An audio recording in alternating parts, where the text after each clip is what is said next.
Ooh, I don't know too many people who don't like pork chops, but I'm telling you what, you don't always have to have them fried, you don't always have to have them grilled. Let's look at something different today. Let's do a pork chop that hits sweet, it's spicy, and it's salty. We are doing triple play pork chops.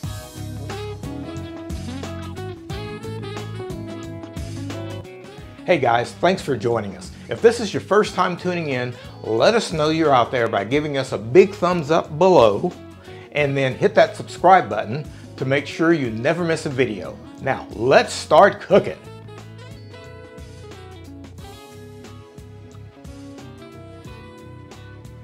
So to start these triple play pork chops, the reason they're called triple play pork chops, of course, is because they feature 3 distinct flavors. We have sweet, we have spicy, and we have salty. So let's look at our ingredients. And for this recipe, I'm using a thick pork chop. And this pork chop is probably an inch thick, something like that. And the main reason for that is because we're going to, once we sear it in the pan, we're going to put it in the oven. So while we're talking about the ingredients, I'm going to go ahead and turn on my cast iron skillet because we want it nice and hot, nice and maybe even smoking hot. So we'll go ahead and get that turned on and let it start heating up while we're talking about the ingredients. So back to our ingredients. There's a marinade that we're using for these pork chops, and it's really just a garlic and ginger paste. Now, I've made my own garlic and ginger paste, and you can too. I really just, it's a equal volume of garlic and ginger with a little bit of olive oil. And the way that I did it is in my mortar and pestle, and to kind of pound it first, chop it up, and then pound it in your mortar and pestle. And then I put it in my little blender to get that all blended up. And you just add enough oil to make it the paste consistency that you want, which is something like that. So something that's nice and spreadable. So that's garlic and ginger paste. And you could buy commercially made garlic paste and ginger paste. I just like putting them together. So that's basically our marinade for our pork chop. I like to rub my pork chop with this garlic and ginger paste at least an hour before we're going to cook these. And then at least about 15 minutes before you're going to cook it, take them out of the refrigerator, and then we'll apply our rub. So for our rub, we're using Chef Walter's Essentials pork rub, and I'll have a description of that rub down, of course, in the ingredient list below. And so we will sear our pork chops once we rub them. We're using a grape seed oil to do that with, and the reason we're using grape seed oil is because we're going to sear this at a high heat, and it's less likely to smoke than an olive oil. So grape seed oil to sear it. This is our marinade, and then our rub. And once we sear our pork chops, we'll take them out of the pan, and we'll put some onions, and with some butter, we'll put some butter in the pan, melt it, and add our onions, and that way we'll sweat our onions, which brings out that beautiful caramelization and that nice sweetness of the onions, and that will be one of the basis for our sauce. Once we sweat those onions, we will deglaze the pan with, and I've got a rice vinegar here. You could use a rice wine vinegar. You could use a apple cider vinegar. Just really whatever flavor you want, but that is just to cut some of the sweetness and the saltiness. So we'll deglaze the pan with our rice vinegar, and then we'll add our salt, which in this case is soy sauce. I'm using a gluten-free, low-sodium soy sauce. And then we've got some honey for our sweetness. So should be very well balanced and awfully tasty. So our pork chops have been sitting out, and I've gone ahead and applied some rub, but I just want to show you the technique of applying the rub. And I've already done some to this pork chop, and it's really good if you are doing a rub like this to let it sit for at least 15 minutes. But basically just from very high up, apply your rub so it falls evenly and spreads out, and then nice evenly on both sides. And now when you have a little bit in the bottom, since we've got a nice thick edge here, we'll just go ahead and grab some more of that rub there. So we've got our pan hot. I'm now going to go ahead and add our a little bit of our oil, and we're not needing a lot of oil. We're not pan frying these really. We just want to get it nice and seared. And as you can see, it's already smoking.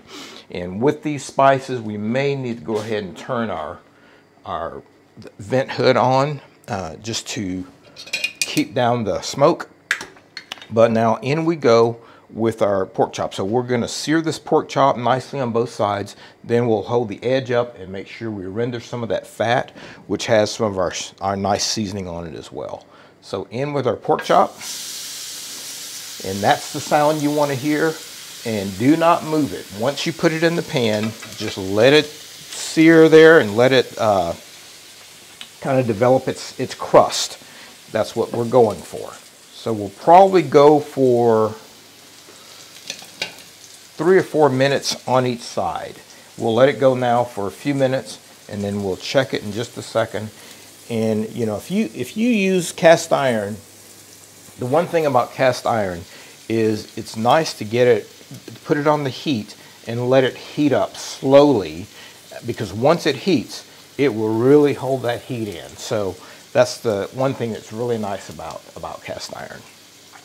And it's not smoking too much in here, so let's just, it's been probably, I don't know, a minute and a half, something like that.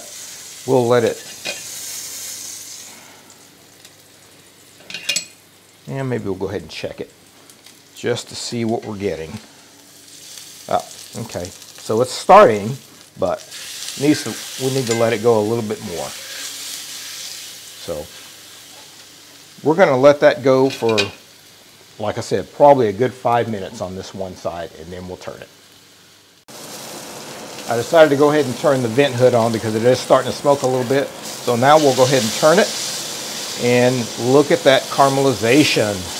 That is what we're going for. Do not be afraid to caramelize your steak or your pork chop, or whatever it is that you're cooking in this skillet. That caramelization is where your flavor is, so don't be afraid of that. And it's not burnt, it's just caramelized from the rub. There's a little bit of brown sugar in the rub, and so that is what's causing that. But we just really want to get that, you know, we're not sealing in juices or anything like that.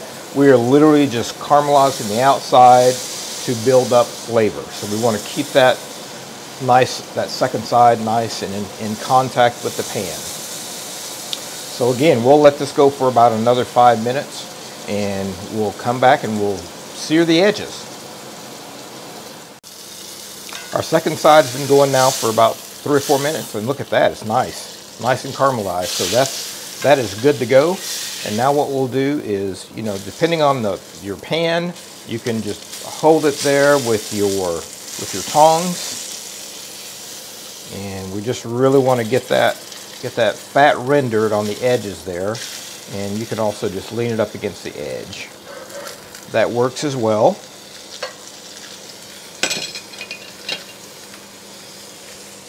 So we want to get this fat rendered from the edge, just like that. And again, the pork chop is not really cooked on the inside yet. And the safe temperature for pork is 145 degrees centigrade, which is about 63, I think. I mean, it's 145 degrees Fahrenheit, which is about 63 degrees centigrade. So we will check that once we take it out of the oven.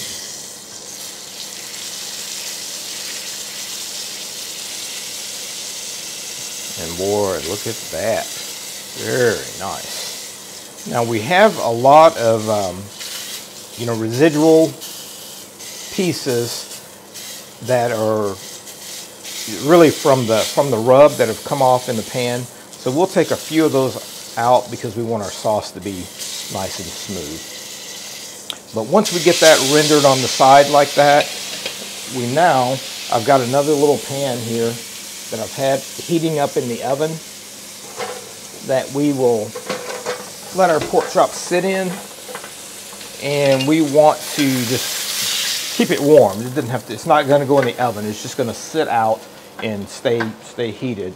I'm going to tint it with a little bit of aluminum foil just to make sure it doesn't dry out. And what we'll do now is let's scrape our pan a little bit.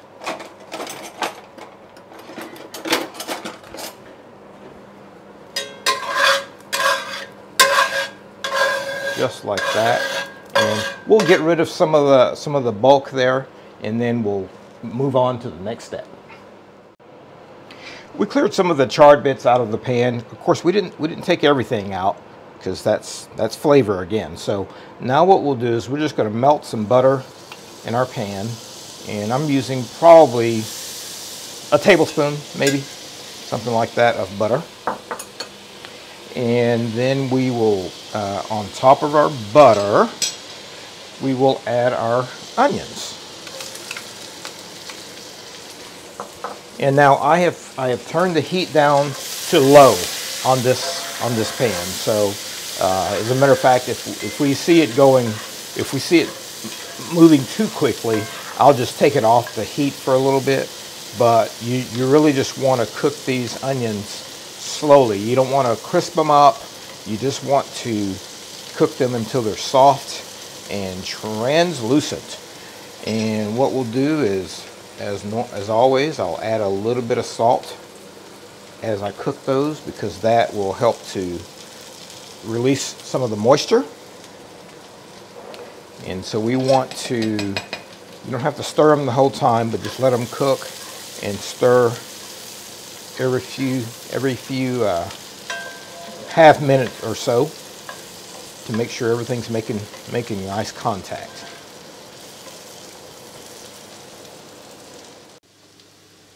Our onions are nice and soft, and man, do they smell incredible.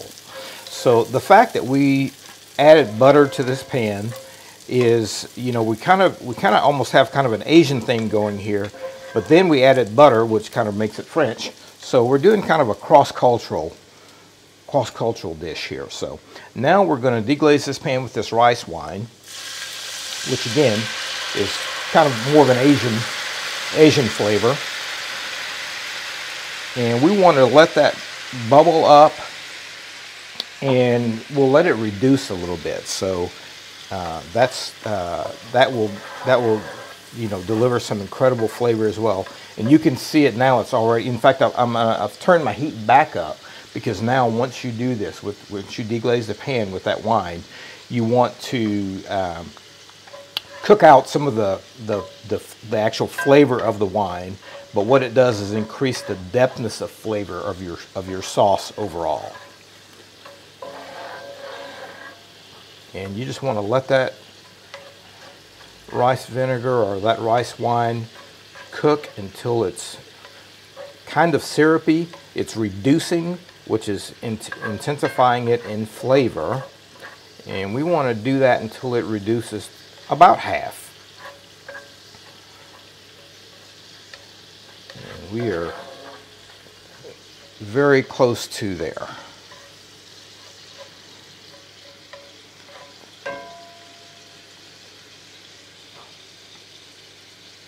So once we get to that point, we will now go ahead and add our honey into the mix. And I'm adding probably, I don't know, teaspoon of honey. And we can, you know, if we need to add a little bit more, we can certainly come back and do that if we want to get a little bit more sweetness going. But look at the consistency of that sauce. All right, and now in with our soy sauce. And again, all of these quantities, you know, really depend on your taste. We'll have some quantities listed, some suggested quantities listed in the ingredients. But at this point, you want to go ahead and just taste this for the balance. And what we're looking for again is, you know, salty, sweet, and spicy. So let's give it a taste and see where we are.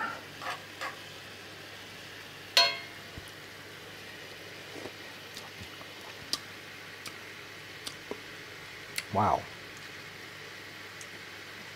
I definitely taste the salty. I taste the sweet, but not real sweet.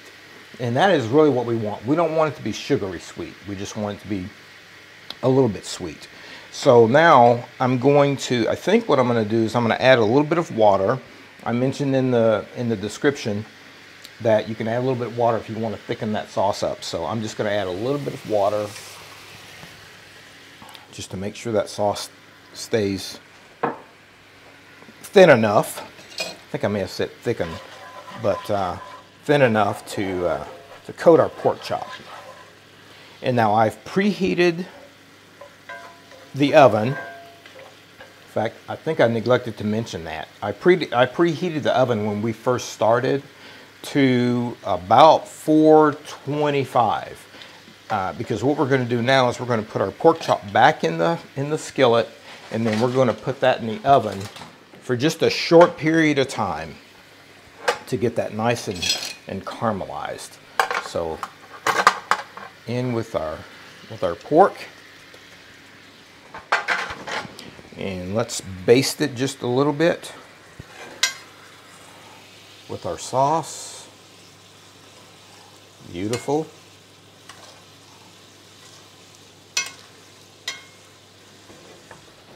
Okay. And I think we're good on the other side, but let's go ahead and baste it as well.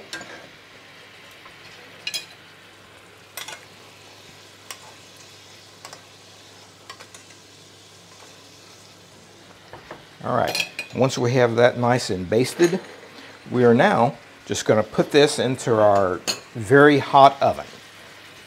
And again, this pork chop is probably pretty close to done, but we'll put it in for 2 or 3 minutes into this oven. And I'm putting it on the top rack of the oven so that heat up there is what's you know, bouncing down and helping to caramelize that. So we'll give that 2 or 3 minutes and see where we are. Hey everybody, it's Walter from Artistic Gourmet Adventures. My wife Kim and I own this unique small group tour company where we host groups of 6 to 12 guests for 1-week luxury adventures in beautiful locations throughout Europe and the United States. I have the privilege of being the adventure chef, creating and preparing daily gourmet meals for our guests. So in this video series, from our cozy home kitchen here in the beautiful Loire Valley of France, we will demonstrate a wide variety of recipes, from culinary classics to originals, as well as covering professional kitchen techniques for the home chef. For more information on Artistic Gourmet Adventures, check our website, linked in the description below. Okay. Oh man, nice, nice, nice. Look at that nice sauce. Let's just baste it a little bit more on this side. Oh, beautiful. Nice and caramelized. Yeah, let's do that. Okay. So let's check the temp on our pork chop. And I dare say we should be right at 140, 145. Just go right through the center there. That is literally at 140. So in actuality, you could take that out a little bit earlier. And once you cover it up, because now what we're going to do is we're just going to cover it and let it rest for 2 or 3 minutes, which is what we want to do. Oops, you know what I forgot to do? Let's put the rest of the sauce over it. Oh, yes. Okay, so that's the rest of our sauce. And we will let that rest for a few minutes while we get our plate ready. It is time for us to plate this, and look at that nice pork chop. Oh my, very nice, just right onto, and I've done a little bit of wild basmati rice with this. You could do some Thai jasmine rice, but you know, this basmati rice works very well for this. And we've done some steamed broccoli, which, by the way, is just an amazing combination with pork chops. It's just beautiful. So there's our broccoli, rice. So we're nice and balanced. And let's spoon over just a little bit more of our sauce, because we don't want the rice to get jealous of not having some of that sauce in it. So there we have it, our triple play pork chops with a wild basmati rice and some steamed broccoli. And I'm pairing this today with a Pinot Noir. And a Pinot Noir is a wine that really is, the region of Burgundy in France specializes really in Pinot Noir as their red grape. And so that's the most popular area that Pinots come from. But California, Oregon, Washington State, all of these places produce a wonderful Pinot Noir, which is a great flavor with some pork. So enjoy.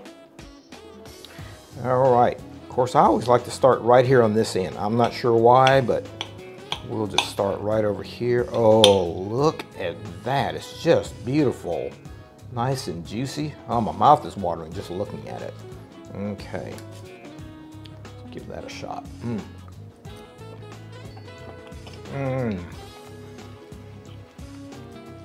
It is absolutely scrumptious.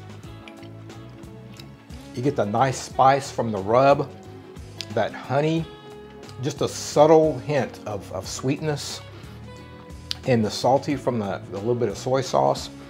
Oh man, with this basmati rice and this steamed broccoli.